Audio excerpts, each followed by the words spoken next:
Assalamualaikum warahmatullahi wabarakatuh. Bismillahirrahmanirrahim. Allahumma sholli ala sayyidina Muhammadin al-Fatih lima ulika wal khatimi lima sabaqa nasirina kibinaki wal hadiyina siratikal mustaqim ala alihi haqqa qadrihi wa miqdarihi al-azim. La hawla wa la quwata illa billahil aliyil azim. Amma ba'du. Saudara-saudaraku dimanapun anda berada, alhamdulillah kita masih bisa berjumpa lagi dalam kajian kitab kuning, kitab fikih Fathul Qorib di live TikTok ini. Dan pada part 9 ini kita akan mengkaji masih dalam tema yang kemarin, yaitu pembahasan tentang tayamum. Dan yang akan kita bahas pada saat ini adalah tentang fardu-fardu tayamum.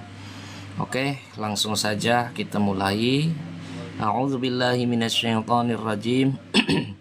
Bismillahirrahmanirrahim. Wa faraiduhu lan utawi piro-piro fardune tayamum iku arba'atu asya'a, ana papat piro-piro perkara. Ahaduha utawi salah sijine fardu tayamum kang papat iku an-niyatu niat. Wa fi ba'di nusakhil matni lan iku ing dalam sebagiane redaksi matan arba'u khisalin, redaksi arba'u khisalin. Niyatul fardi, lafad niyatul fardi. Fa inna wa mongko lamun niat. Nah, kita stop dulu sampai sini. Oke. Pembahasan ini adalah tentang fardu tayamum. Nah, fardu tayamum itu ada 4 perkara. Yang pertama adalah niat. Nah, sebagian matan atau redaksi lain menggunakan kalimat arba'u khisalin niyatul fardi. Ini perbedaan redaksi, boleh-boleh saja ya. Oke, kita lanjutkan. Fa inna wa mongko lamun niat sapa al mutayammim wong mutayamum al fardo ing fardu wan nafla lan sunah istibahahuma krono oleh fardu lan sunah istabaha mongko wenang sapa wong huma ing fardu lan sunah. Mohon maaf ya, tadi salah makna. Awil fardo atau fardu niate fardu fakot mongko bloko istabaha mongko wenang sapa wong ma'ahu ing dalam serta ning nglakoni kang fardu an nafla ing nglakoni kang sunah. Nah, wasolatal janazati lan istabaha ma'ahu an nafla wasolatal janazati lan salat jenazah aidon halemali. Awin nafla tawan niaten niat sunnah fakot mongko bloko lam yastabih mongko ora wenang ma'ahu sapa wong ma'ahu ing dalam sertane niat sunnah al fardo ing ngelakoni kang fardu. Nah, kita sampai sini dulu. Monggo silakan yang mau ikutan gabung, kita ngaji bersama di sini ya. Fardu tayamum itu ada 4. Yang pertama adalah niat. Nah, niat ini sebagaimana yang sudah biasa kita pelajari ya. Yang biasa kita pelajari itu niat tayamum, nawaitu tayammuma listibahatis sholati lillahi ta'ala. Nawaitu tayammuma listibahati sholati lillahi ta'ala. Ini kitab Fathul Qorib, kitab fikih rujukan mazhab Imam Syafi'i ya. Ada yang bertanya, kitab apa itu bang? Nah, kitab ini ya, Fathul Qorib. Bisa dicek halaman 8 bagi yang memiliki kitabnya. Nawaitu tayammuma listibahati sholati lillahi ta'ala atau fardon lillahi ta'ala. Itu niat tayamum. Saya niat tayamum untuk bisa membolehkan melaksanakan sholat karena Allah Ta'ala. Nah, di sini ada ketentuan jenis-jenis cara mengucapkan niat tayamum. Yang pertama adalah Fa inna wal mutayammim al fardo wan nafla istabahahuma. Jika seseorang itu berniat tayamumnya untuk sholat fardu dan sholat sunnah, maka orang tadi boleh melaksanakan sholat fardu, boleh melaksanakan perkara fardu dan perkara yang sunnah. Terima kasih yang telah mengirim kopi. Aduh, segar sekali kopinya ini. Ibu Umi Yasin. Nah, terima kasih ya. Dan lope-lopenya juga terima kasih. Kita lanjutkan. Mohon maaf, barangkali saya konsen ke teks agar tidak salah pemahaman ya, dan tidak terlalu konsen ke komentar ya, tapi sekali-kali saya lihat komen.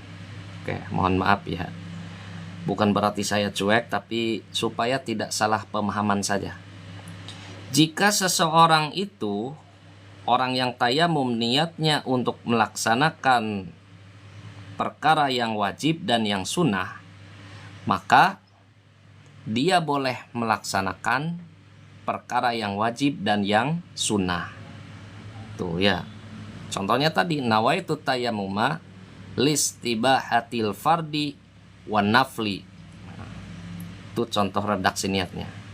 Lillahi ta'ala. Saya niat tayamum untuk supaya bisa melaksanakan perkara yang wajib dan yang sunnah. Sholat yang wajib ya 5 waktu.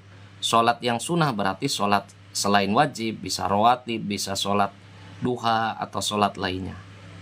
Jadi kalau niatnya wajib dan sunnah, maka dia boleh melaksanakan wajib dan sunnah tadi.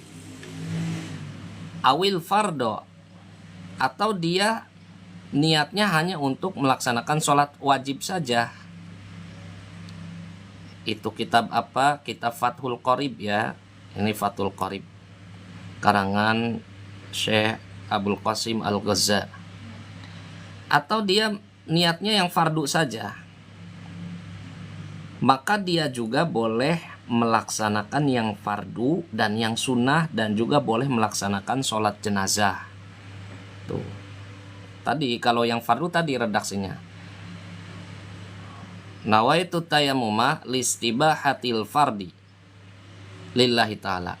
Kalau dia niatnya untuk yang fardu, tujuannya yang wajib, perkara-perkara yang wajib, dia juga boleh melakukan perkara-perkara yang sunnah, dan boleh melakukan perkara yang sholat jenazah. Nah, ini sebelumnya saya terangkan dulu bahwa tayamum itu baik tayamum disebabkan oleh pengganti wudhu, atau tayamum disebabkan oleh pengganti membasuh anggota yang wajib ketika wudhu atau mandi, atau tayamum yang disebabkan oleh mandi wajib, pengganti mandi wajib, itu memiliki masa aktif. Kalau kuota atau pulsa itu kan ada masa aktifnya ya. Nah, ada masa aktifnya. Berbeda dengan, mohon maaf, tulisannya tidak bisa dilihat, saya dekatkan saja ya. Ini karena saya fokus HP-nya, jadi tidak bisa terlalu dekat, kecuali kalau HP-nya dipegang berjalan ya. Jadi mohon maaf, kalau di zoom bisa nggak sih? Oh, tidak bisa di zoom. Oh, bisa di zoom ya. Nah, tapi ini untuk menampilkan full screen segini, mudah-mudahan bisa inilah. Atau barangkali yang punya kitabnya bisa sama-sama untuk mengkaji kitab Fathul Qorib ini. Ya, saya ulangi lagi. Tayamum itu salah satu metode untuk bersuci yang memiliki masa aktif, berbeda dengan wudhu atau mandi wajib. Kalau wudhu, kita sekali wudhu bisa untuk melaksanakan sholat wajib berapapun, dan bisa melaksanakan sholat sunnah atau amalan-amalan sunnah yang membutuhkan kepada kesucian diri. Betul bab tayamum? Ya, jadi kalau wudhu itu unlimited selama tidak batal. Misalkan ini saya komparasikan dulu antara wudhu dengan tayamum ya. Kalau wudhu sekarang jam 11 atau setengah 12, nah kita sudah wudhu nih. Kemudian kita mau sholat zuhur. Setelah sholat zuhur, sholat sunnah, apa saja, sholat sunnah ba'diyah atau qobliyah atau sholat sunnah apa sajalah, tahiyatul masjid dan lain-lain, atau sholat jenazah atau lainnya, itu boleh. Dan selama belum batal, maka dia boleh melaksanakan sholat asar. Belum batal juga, boleh melaksanakan sholat maghrib dan seterusnya sampai wudhunya batal. Jadi cukup satu kali wudhu bisa melaksanakan beberapa jenis sholat wajib dan beberapa sholat sunnah atau amalan sunnah, dan juga sholat jenazah atau tawaf dan lain-lain. Nah, berbeda dengan tayamum. Kalau tayamum memiliki masa aktif, ya, satu kali tayamum hanya untuk satu sholat fardu. Nanti keterangannya ada di bagian pinggirnya ya, nih bagian sebelahnya nih, halaman 9. Nanti kita akan ke sana juga. Nah, sekarang ke sini dulu nih. Nah, kalau tayamum itu memiliki masa aktif. Jadi satu tayamum itu untuk satu sholat fardu. Nah, tapi boleh untuk melaksanakan sholat sunnah. Sehingga di sini penting untuk mengetahui jenis niat tayamum. Kalau orang tadi niat tayamumnya untuk bisa melaksanakan sholat fardu dan sunnah, maka dia boleh melaksanakan fardu dan sunnah tadi. Tapi kalau dia hanya bertujuannya ingin melaksanakan sholat fardu setelah tayamum tadi, maka dia boleh melaksanakan sholat fardu, juga boleh melaksanakan sunnah, dan juga boleh melaksanakan sholat jenazah selama belum batal tayamumnya ya. Tuh. Tapi jika dia tayamumnya niatnya untuk bisa melaksanakan sholat sunnah saja, ya, nawaitu tayamumal istibahati sholati sunnati lillahi ta'ala, saya niat tayamum untuk bisa melaksanakan sholat sunnah. Dia ngucapin niatnya begitu, lam yastabih ma'ahul fardu, maka dia tidak boleh melaksanakan sholat fardu. Tuh, jadi gini, ini kasusnya begini. Kenapa sih ada orang tayamum tujuannya untuk sholat sunnah saja? Nah, boleh. Contohnya dia setelah subuh ya, subuh beraktivitas ternyata batal wudhu. Nah, dia ingin sholat duha. Sedangkan tayamum itu dilakukannya ketika mau masuk waktu, itu tuh. Ya. Nah, kalau mau masuk waktu nanti kan nunggu zuhur. Sedangkan dia ingin sholat duha, bagaimana tuh? Ya sudah, tayamum saja untuk sholat sunnah. Sholat sunnah doa ya, duha. Berarti niatnya bagaimana? Nawaitu tayamuma listibahatis sholatid duha, atau nawaitu tayamuma listibahatis sholatis sunnah lillahi ta'ala. Saya niat bertayamum supaya boleh melaksanakan sholat sunnah. Nah, itu contohnya begitu. Nanti ketika mau masuk zuhur, ya harus tayamum lagi karena mau melaksanakan sholat fardu itu ya. Tuh, jadi ini kasus begini harus diketahui. Kalau kita ingin sholat fardu, niatnya fardu, niat tayamumnya, dan boleh melaksanakan sholat sunnah. Nah, kemudian batal pengen sholat sunnah, sholat sunnah tobat, hajat, sholat duha ya, atau sholat sunnah mutlak, maka boleh tayamum untuk sholat sunnah, tapi tidak boleh untuk sholat fardu. Jadi ketika sudah tayamum untuk sholat duha, nanti ketika zuhur harus tayamum lagi. Seperti itu ya, saya kira jelas di sini. awin nafla faqat lam yastabih ma'hul fardu. Wa kaza lan kaya mengkenen lau nawa lamun niat sapa wong tayamum as-sholata ing salat. Begitu juga jika hanya dia mengucapkannya untuk sholat. Nah, jadi nggak jelas di sini sholat wajib apa sholat sunnah.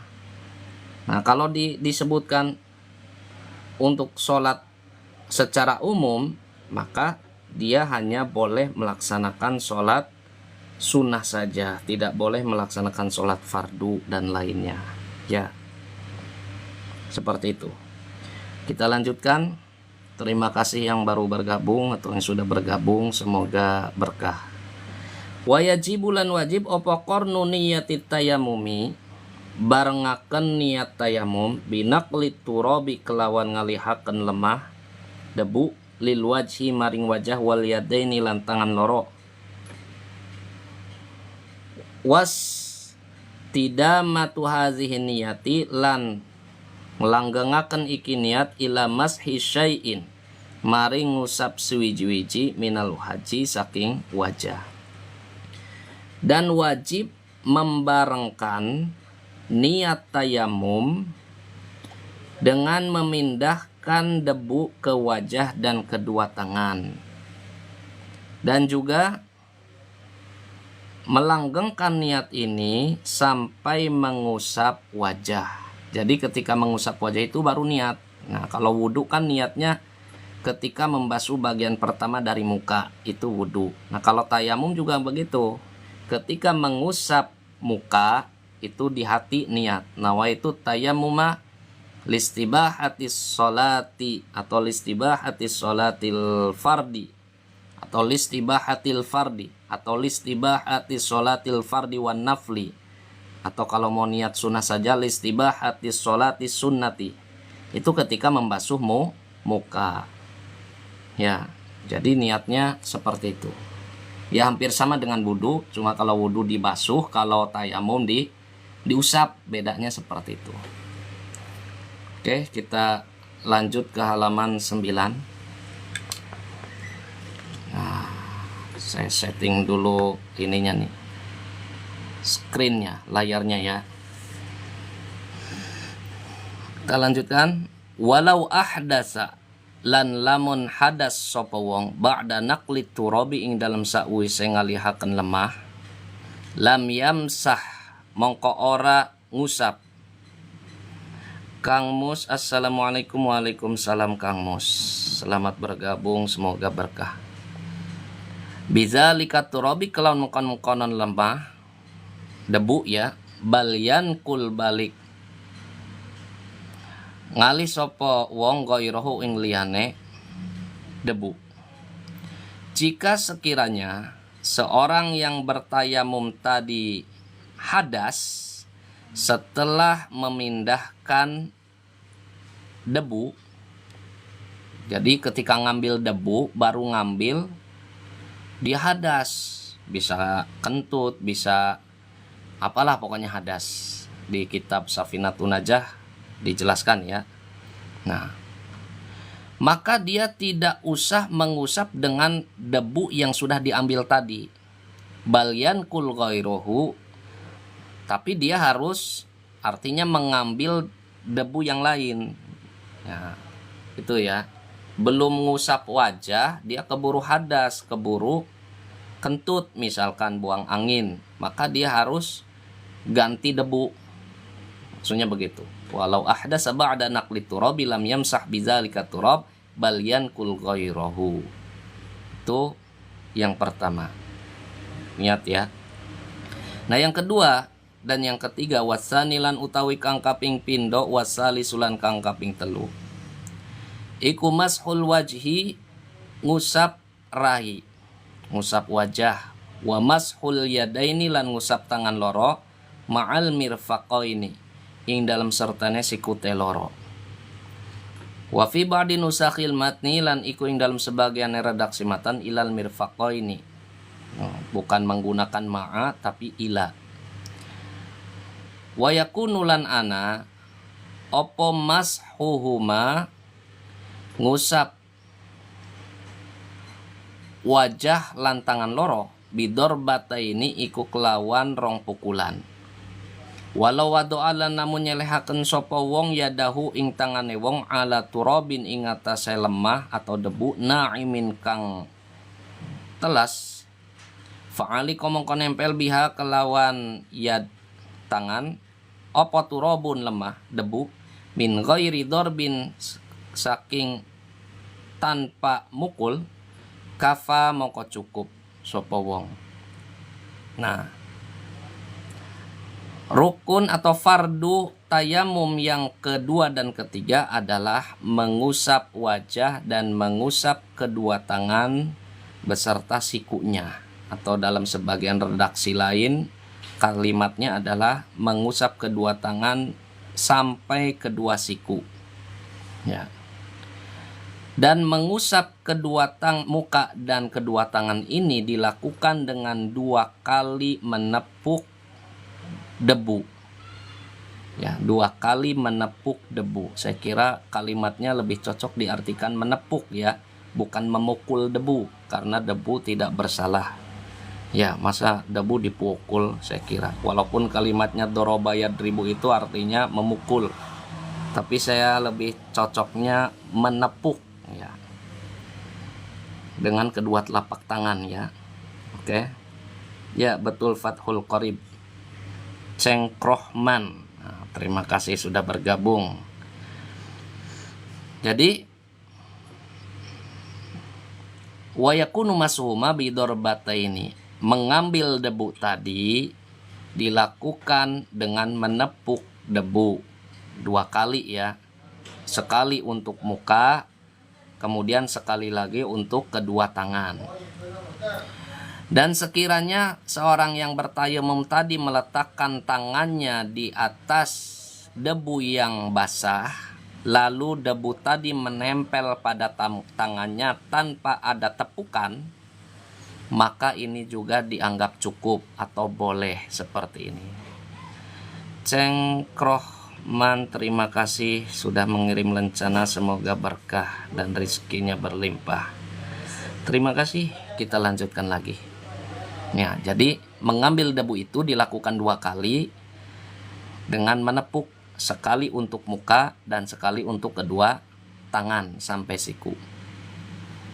Dan jika debunya diperkirakan medan atau bidang yang ada debunya basah, diambil tanpa harus menepuk, maka ini juga boleh.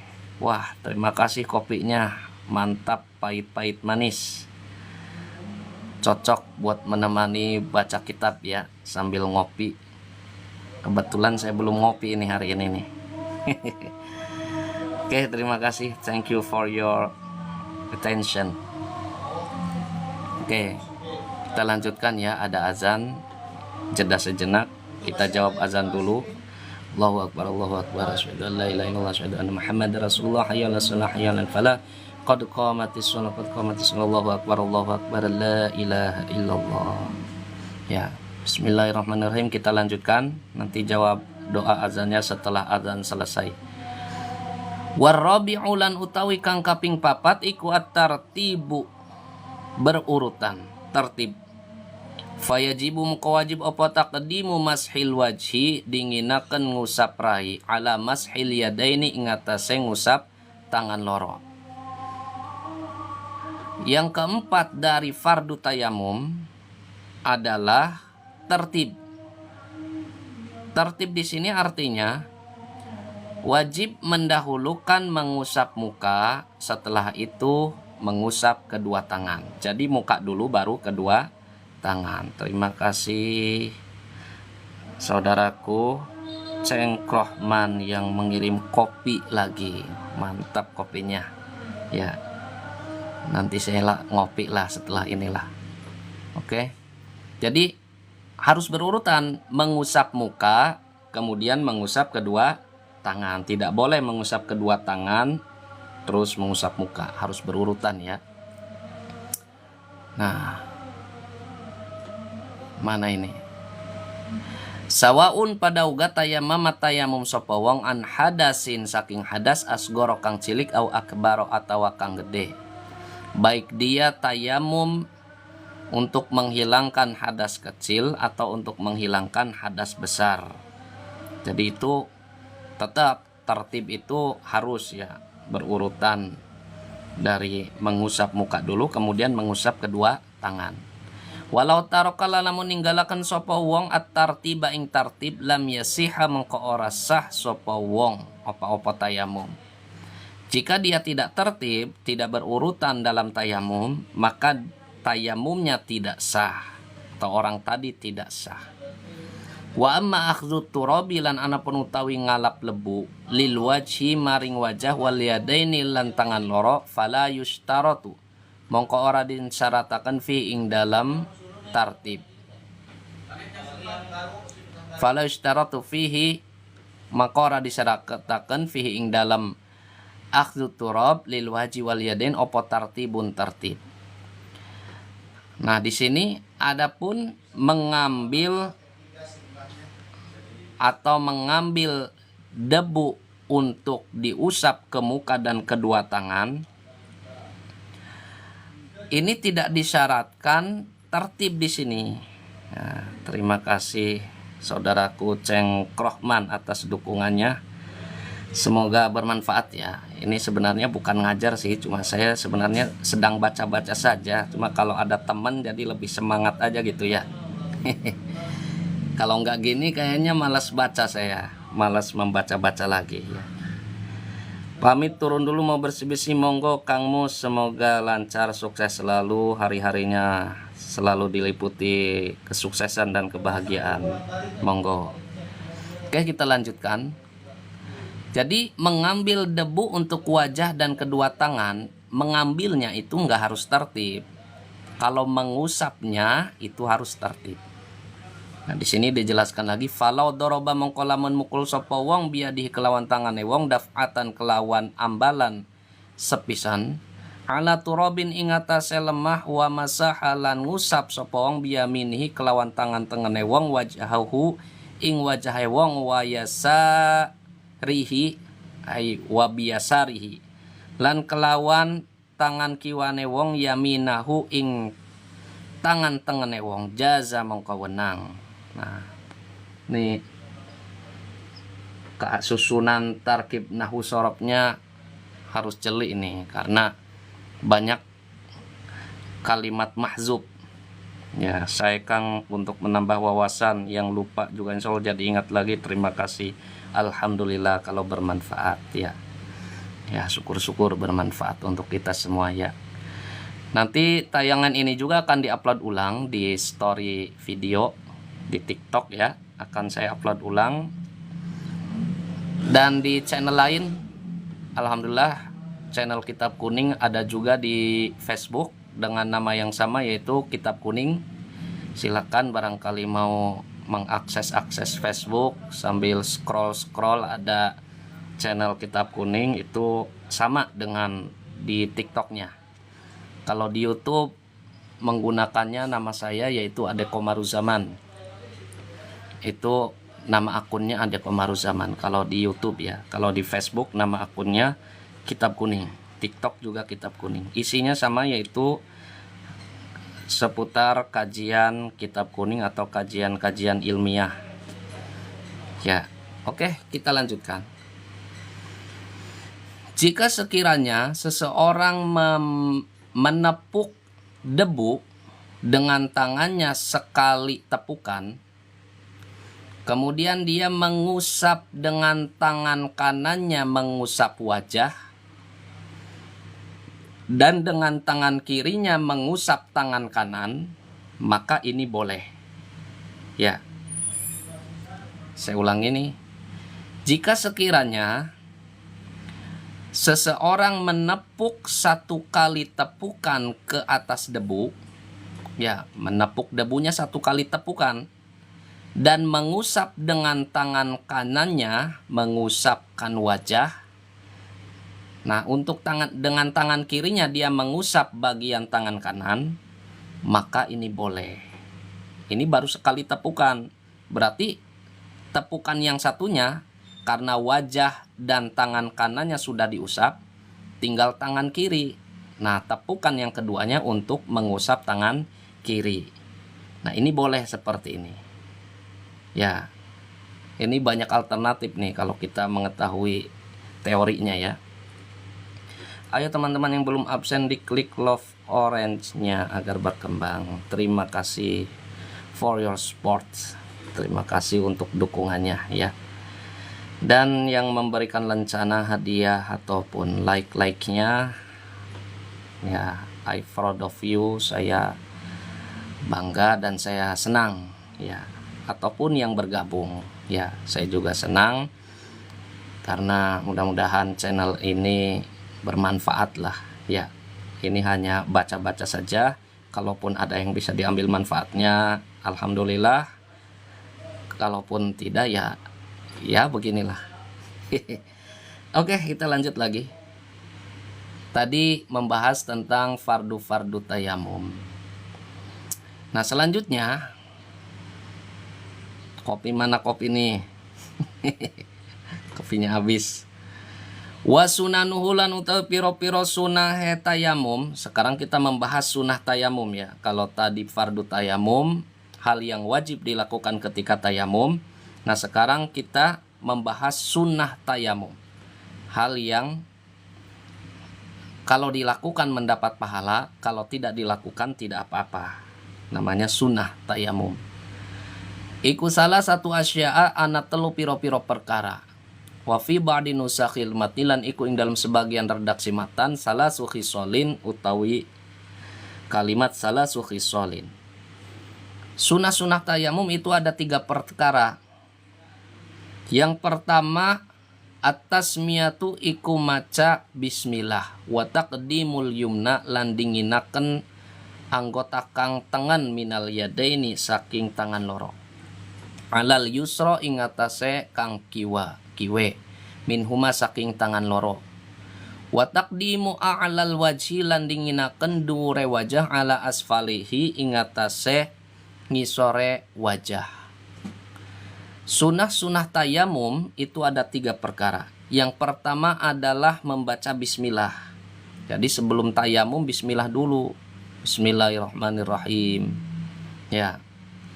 Kemudian sunah berikutnya mendahulukan anggota tangan yang kanan. Mendahulukan tangan kanan dulu, baru tangan kiri. Nah. Dan juga mendahulukan mengusap bagian atas wajah. Jadi dari atas ke bawah arahnya ya.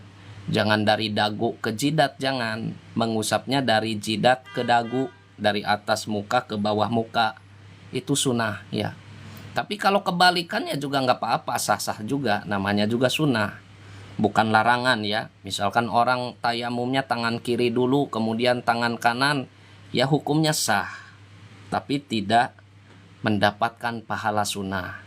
Atau mengusap mukanya itu dari bawah muka, dari dagu ke jidat. Nah itu juga boleh, hukumnya sah, tapi tidak mendapatkan pahala sunnah. Jadi supaya 2 in 1, satu pekerjaan mendapatkan 2 manfaat, yaitu kalau mengusap muka, usaplah dari atas ke bawah, supaya yang wajibnya dilakukan, yang sunnahnya juga dapat. Tuh, jadi pahalanya double-double ya. Ketika mengusap tangan, ya tangan kanan dulu, kemudian tangan kiri. Jadi yang wajibnya dapat, pahala wajibnya, pahala sunnahnya juga dapat. Itu sunnah tayamum. Nah selanjutnya wal mualatu la nuli-nuli. Nuli-nuli adalah berturut-turut ya. Jadi jangan kelamaan jedanya. Setelah membasuh muka baru membasuh setelah mengusap muka kemudian mengusap kedua tangan. Kitabnya Fathul Mu'in Ustaz, bukan ini Fathul Qorib Kang Asyrofi Setu. Fathul Qorib ya, halaman 9 kalau di buku saya. Netepen heula Kang, mangga atuh. Mugi-mugi berkah sadayananya. Nah, Oke, kita lanjutkan. Wal mualatu nuli-nuli wasabaqolan wis dingin opo maknaha maknane nuli-nuli fil wudu ing dalam wudu wa baqiya lan tetep litayam keduen tayamo opo sunanun sunnah piro-piro sunnah ukhra kang weneh. Dan juga masih terdapat sunah-sunah yang lainnya mazkuratun kang den tutur fil mutawwalati ing dalam kitab kang dawa keterangane. Masih terdapat sunah-sunah lainnya. Di antaranya apa? Minha iku setengah saking sunanun mazkuratun fil mutawwalat naz'ul mutayammimi utawi nyopote uculakene wong kang tayamum khotamahu ing aline wong kang tayamum fid darbatil ula ing dalam pukulan al ula kang awal. Nah, sunnah tayamum selanjutnya yang dijelaskan di kitab-kitab lain adalah melepaskan cincin. Melepaskan cincin pada tepukan yang pertama. Pada pukulan yang pertama. Nepuk debu ya ini maksudnya ya. Jadi sunnah melepaskan cincin. Nah, kalau di jarinya terdapat cincin. Amasaniatu anapun utawi tepukan kang kaping pindo ngelek yo monggo fayajibu komongko wajib opo naz'ul khotami nguculaken ali-ali fiha ing dalam dorbatus saniyah. Adapun pada pukulan debu yang kedua atau tepukan yang kedua, sinyalnya ya mohon maaf, ada gangguan sinyal, mohon maaf ya. Adapun pada tepukan debu yang kedua, maka ini wajib hukumnya melepaskan cincin yang ada di jari tangannya.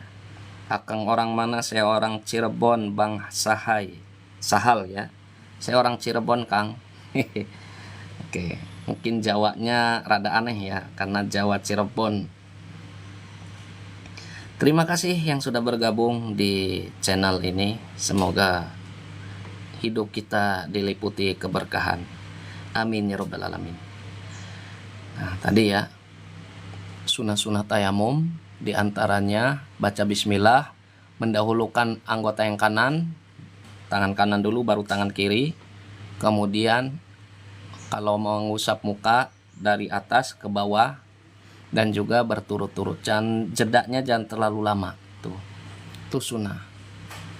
Dan juga melepaskan cincin pada pukulan yang pertama. Kalau yang kedua itu wajib melepaskan cincin. Ya. Karena apa? Karena pukulan pertama itu untuk mengusap muka. Nah, mengusap muka, di muka kan tidak ada cincin, jadi nanti bagian mukanya keusap debu semua. Tuh, maksudnya begitu. Makanya hukumnya sunnah melepaskan cincin pada pukulan pertama. Nah, kalau pukulan kedua itu harus melepaskan cincin karena pukulan kedua itu untuk mengusap tangan. Jadi supaya tangan kita dari ujung jari sampai siku itu terusap oleh debu. Kalau ada cincin maka terhalangi usapan ke kulit tangan tadi. Nah, sehingga kalau ada cincin menghalangi maka tayamumnya tidak sah. Gas tap 20.000. Terima kasih, thank you. Oke, kita lanjutkan ya. Ini sebenarnya masih panjang ke sini nih. Ya, masih panjang. Mudah-mudahan enjoy aja lah, yang mau ngopi-ngopi dulu, yang mau ya barangkali laki-laki smoking dulu, silahkanlah, santai aja ya. Terima kasih yang telah memberi mawar, semoga berkah Mas Muslim. Bab apa Kang? Bab tayamum ya. Ini masih bab tayamum. Lanjut Kang, jangan kas kendor. Siap, gaskeun euy. Fatul Qorib ya, ini bukan Fatul Muin. Fatul Muin ada, tapi nanti mudah-mudahan bisa dikaji setelah Fatul Qoribnya selesai. Ini alhamdulillah sudah berjalan 1 bulan. Sudah berjalan 1 bulan dan iktisol ya, terus menerus. Semoga istiqomah. Dan kajian ini live ini nanti akan diupload ulang di story video.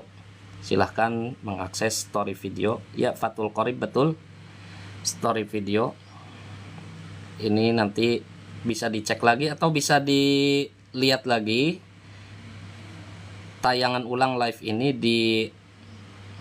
di apa namanya, di Facebook dengan nama akunnya Kitab Kuning juga, Facebook ya. Bagi yang sudah berteman, oke, thank you. Bagi yang belum berteman, boleh nanti berteman ya di Facebook, akunnya sama Kitab Kuning.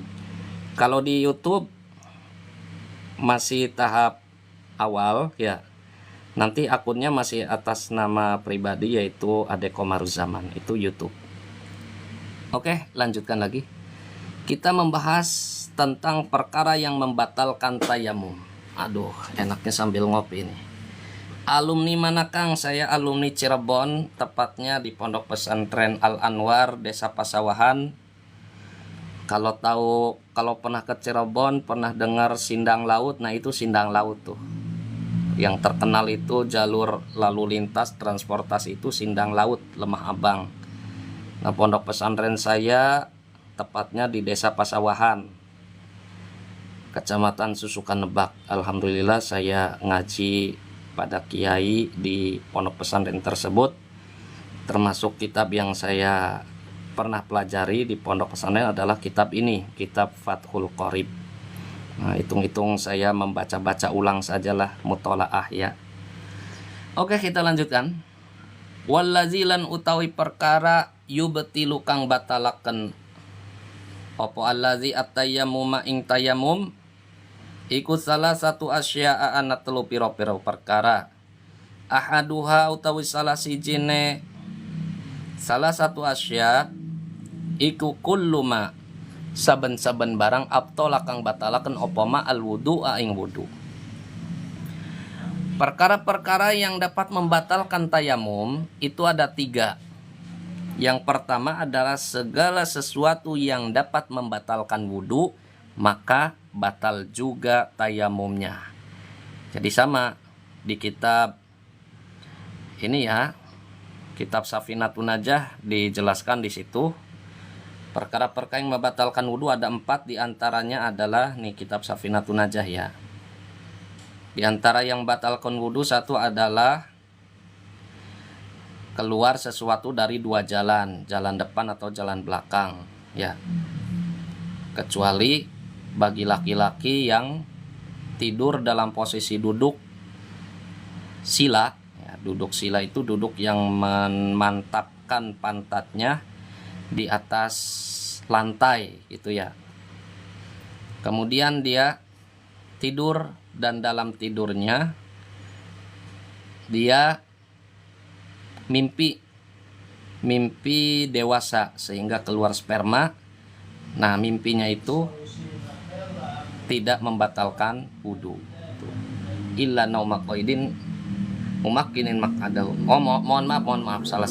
Kecuali bagi laki-laki, bagi orang yang tidur memantapkan pantatnya ke lantai, kemudian dia tidur dan tidurnya ini tidak membatalkan wudu.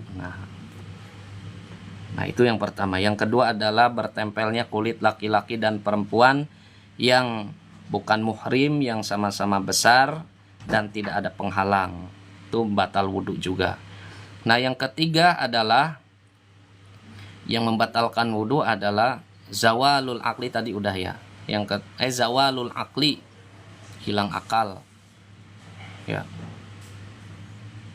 Yang pertama keluar sesuatu dari 2 jalan, yang kedua tempelan kulit, yang ketiga hilang akal. Itu perkara yang batalkan wudu diantaranya ya. Andri Mohan, terima kasih yang telah memberikan lencananya, semoga berkah. Nah, untuk jelasnya nanti kita bahas lagi ya. Nah, jadi segala sesuatu yang membatalkan wudu itu juga membatalkan tayamum. Terima kasih lencana 2025-nya. Semoga di tahun 2025 kita menjadi pribadi yang lebih baik dari yang sebelumnya. Wasabaqo bayanuhu fi asbabil hadasi lan wis dingin opo bayanuhu keterangane maaf tolal wudu fi asbabil hadasi ing dalam piro-piro sebabe bab nerangaken piro-piro sebabe hadas.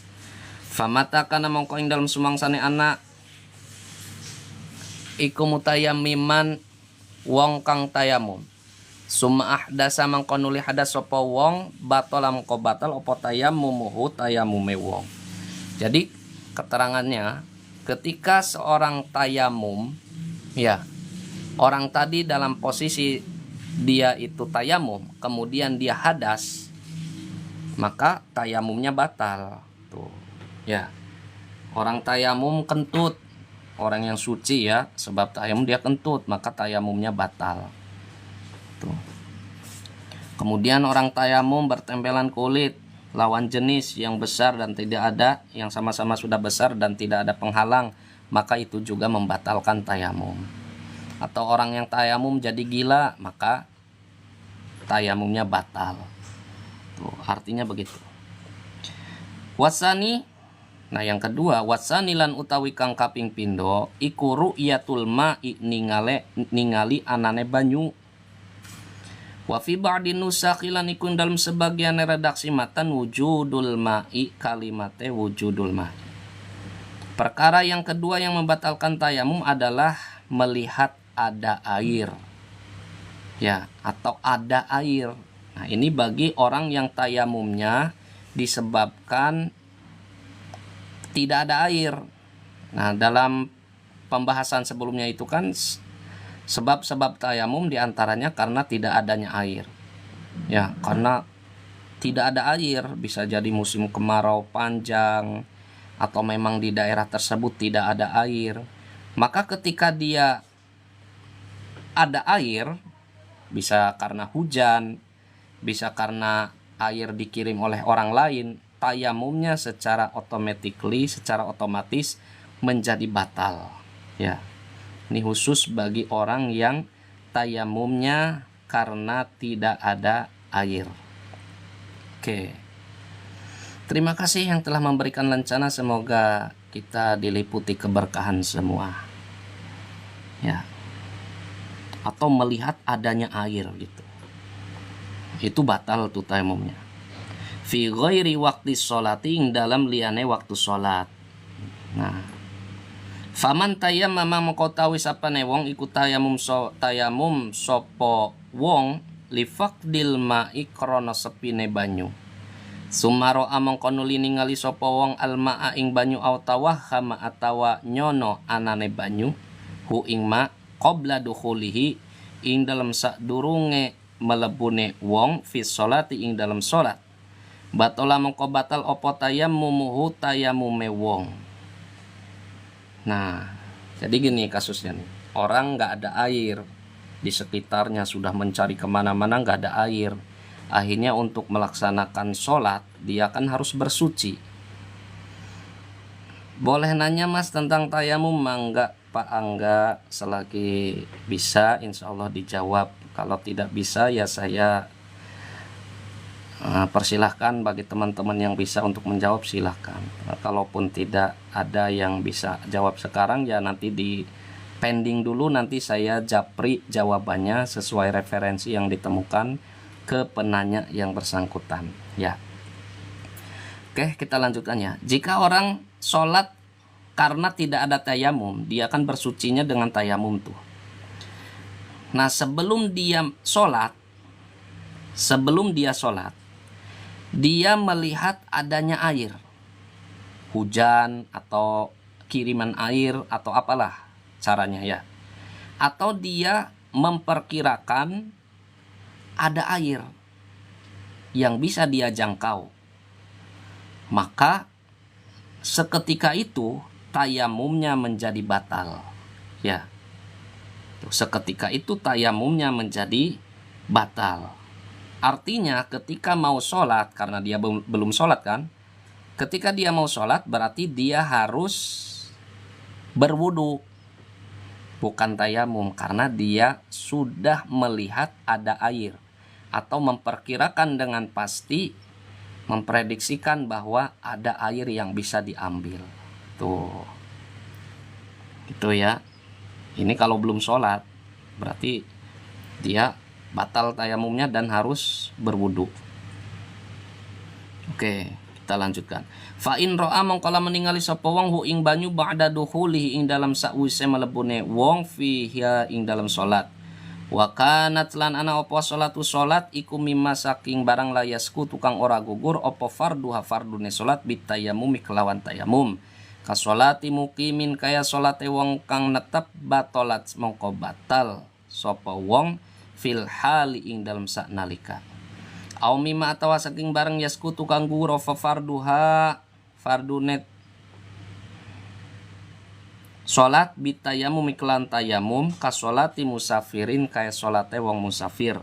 Fala tabtul mongko ora batal opo mongko ora batal fardon iku salat fardu kanat ana opo as-salatu salat au naflan atawa salat sunnah. Oke. Nanti kita jelaskan, ini ada pertanyaan dulu. Ada orang dari Bapak Angga atau Bang Angga, ada orang yang tayamum sebab sakit, ada luka di anggota wudhu, apakah sholatnya harus qada atau tidak? Oh iya. Terima kasih pertanyaannya. Jawaban itu sebenarnya ada nanti di kalimat-kalimat setelahnya di sini ya. Orang tayamum sebabnya sakit kan boleh tuh, karena sakit boleh ya. Ada luka di anggota wudhu, apakah sholatnya harus qada atau tidak? Nah, baik, walaupun belum dijelaskan, tapi tidak apa-apa saya jawab pertanyaan dari Pak Angga ya. Kembali lagi ke sini, kita geser kameranya ke halaman sebelumnya. Bahwa tayamum itu dilakukan sebagai pengganti dari wudhu. Ya, tayamum dilakukan sebagai pengganti dari wudhu, atau bisa juga tayamum itu dilakukan sebagai pengganti dari mandi wajib ya. Atau tayamum bisa juga dilakukan sebab pengganti dari membasuh anggota yang wajib dibasuh ketika wudhu atau ketika mandi wajib. Nah, berarti yang ditanyakan Mas Angga ini masuk dalam kategori ketiga nih, sebagai pengganti dari membasuh anggota yang wajib ketika wudhu atau anggota yang wajib ketika mandi. Jadi ketika ada orang sakit, di anggota wudhunya ada luka, dan luka tersebut jika terkena air akan berbahaya untuk dirinya atau membahayakan untuk memperparah lukanya bisa nambah parah, maka solusinya atau lukanya itu diperban, contohnya ya, diperban, dibalut atau digep. Maka solusinya orang tadi harus tetap melaksanakan sholat. Nah, terus bagaimana cara bersucinya? Bersucinya contohnya, jika luka tadi adanya di muka itu kan anggota wajib ketika wudhu. Jika anggotanya di muka atau di tangan atau di kaki ya tidak terkena air, maka basuhlah anggota wudhu yang bisa terkena air, anggota yang lainnya ya, dibasuh dulu seperti biasa.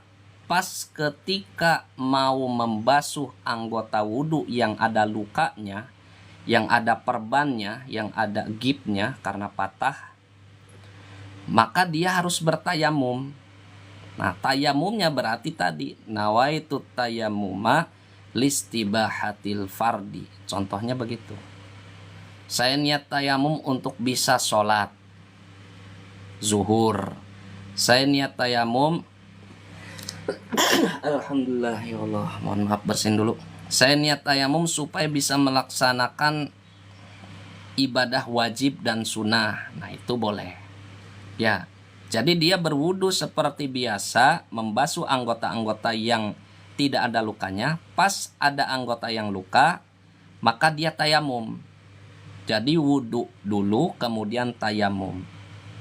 Nah, setelah itu suci badannya, suci dari hadas, dan dia bisa melaksanakan sholat. Jadi sholatnya jangan ditunda, Mas Angga. atau meninggalkan sholat tidak boleh, tetap harus melaksanakan sholat seperti itu. Ya, nanti ada di sini keterangan di halaman 9 tentang sohibul jabair, orang yang diperban ya, ada di bawahnya. Oke, sementara itu dulu. Terima kasih. Kita lanjutkan ya. Tadi sampai mana ya? Oke, sampai ini.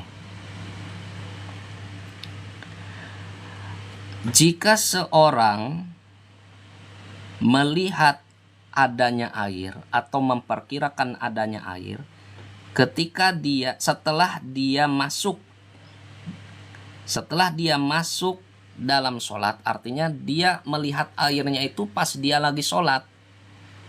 Pas lagi sholat hujan gitu tuh, turun hujan.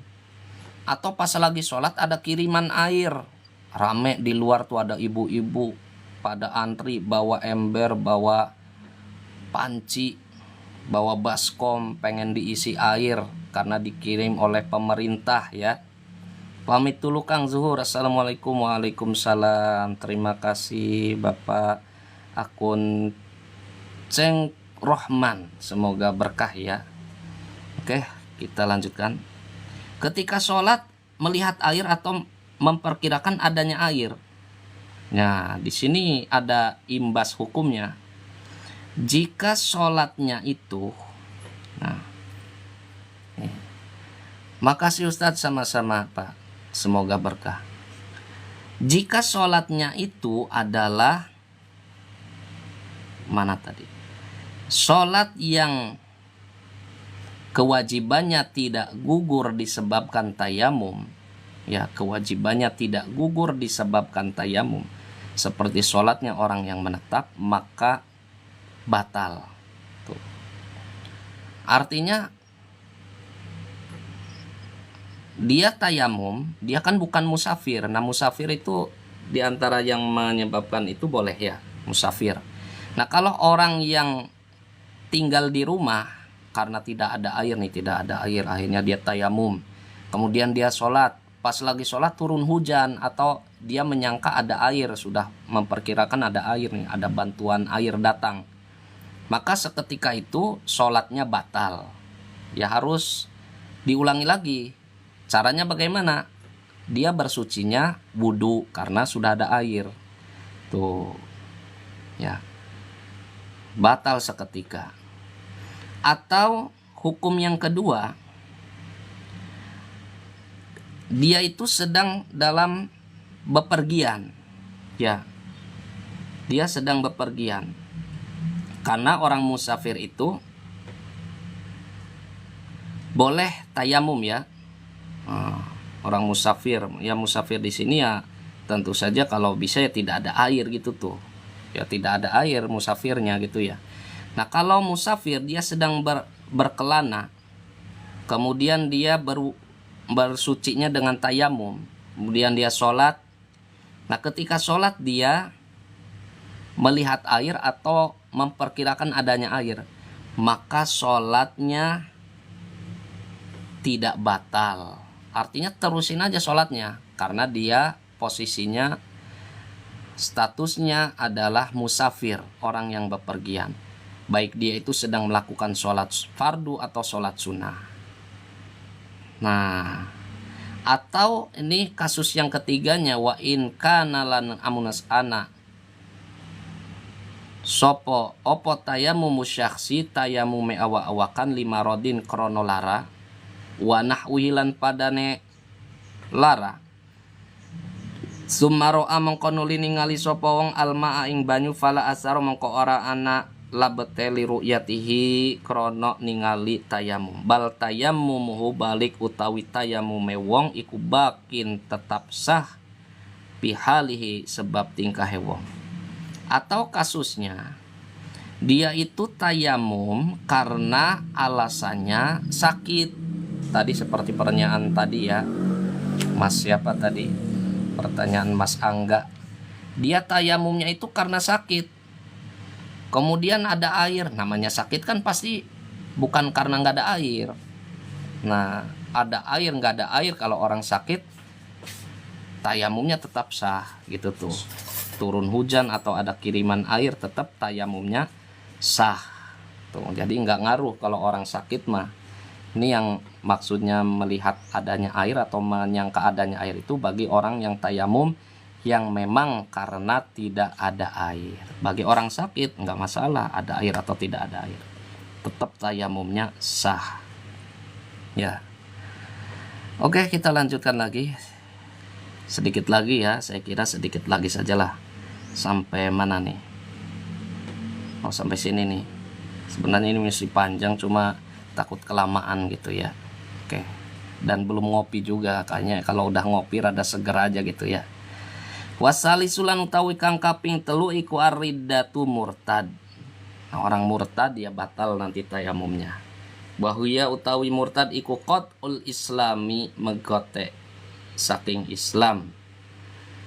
Wa izam tuni alan ing dalam nalikane kacegah syar'an ing dalam syara opo isti'malul ma'i, gunaaken banyu fi udwin ing dalam anggota, fa in lam yakun mongko lamun ora ana alaihi ing atase wong opo satirun penutup, wajib mongko wajib alaihi ing atase satir opo tayamum.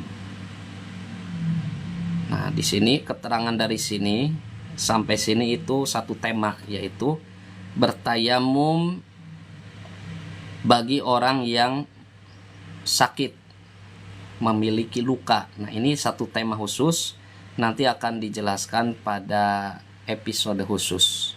Saya kira cukup saja, dan next video, next episode insya Allah akan membahas bagaimanakah solusi orang yang memiliki luka dalam tubuhnya, khususnya dalam anggota wudhu, dan dia ingin melaksanakan ibadah sholat atau ibadah lainnya yang butuh kepada kesucian dari hadas.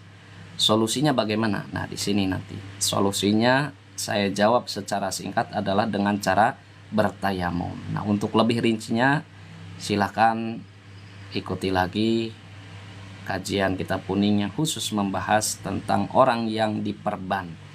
Terima kasih, semoga bermanfaat dan semoga berkah. Mohon maaf barangkali banyak hal yang kurang berkenan atau kekeliruan, mohon diperbaiki koreksinya dari saudara-saudara semua. Terima kasih dan terima kasih dan terima kasih. Wassalamualaikum warahmatullahi wabarakatuh.